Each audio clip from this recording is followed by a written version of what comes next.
Next, we are going to talk about another scheduling algorithm named priority scheduling. From the name, you can see that we assign a priority number, which is an integer number, to each process. Then the CPU is allocated to the process with the highest priority number.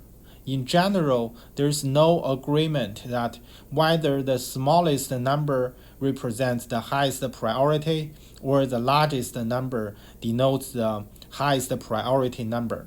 So in this course, without explicitly mentioning, we assume smallest integer is the highest priority.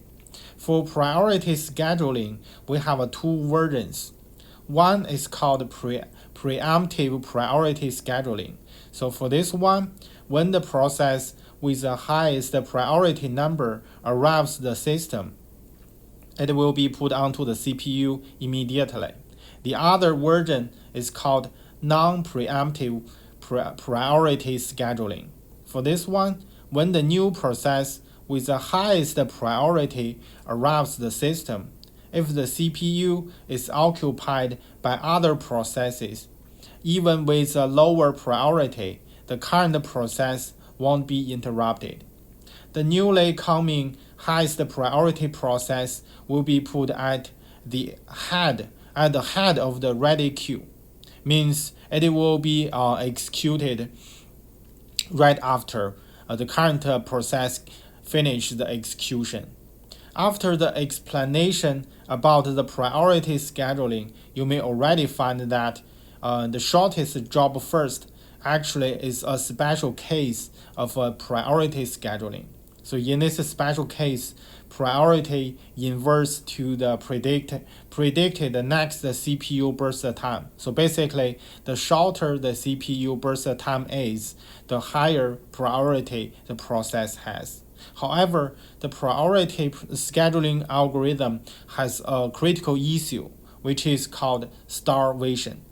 Starvation is a significant problem for a scheduling algorithm. For this problem, if the system continually has a higher priority process coming, the process with a lower priority may never get a chance to execute it on the CPU. So we call this a phenomenon as a starvation problem. This problem could be happened both in preemptive and non-preemptive version. To solve this problem, we have a very good solution, which is called aging solution. The idea is quite simple. The priority of a process will be increased gradually as time progresses, which means the process with lower priority can eventually put onto the CPU to be executed. Then let's look at an example of a priority scheduling algorithm.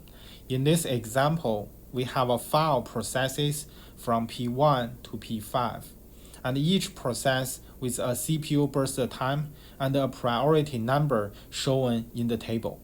Here we assume the smaller number represents the higher priority, and also in this example, we only illustrate the non-preemptive version. For the preemptive version, you may refer to the shortest remaining time first scheduling as an illustration. Again, we use Gantt chart to illustrate this example.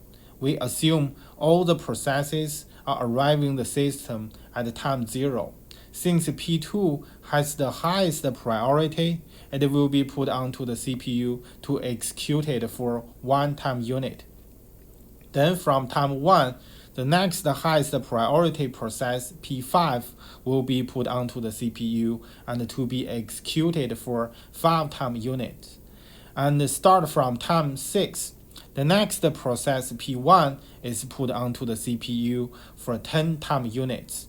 Then P3 for 2 time units. At last, P4 for 1 time unit. The waiting time for P1 is 6, P2 is 0, P3 is 16, P4 is 18, and P5 is 1. Therefore, the average waiting time is 6 plus 0 plus 16 plus 18 plus 1 divided by 5, which is equal to 8.2. So the average waiting time for this example is 8.2.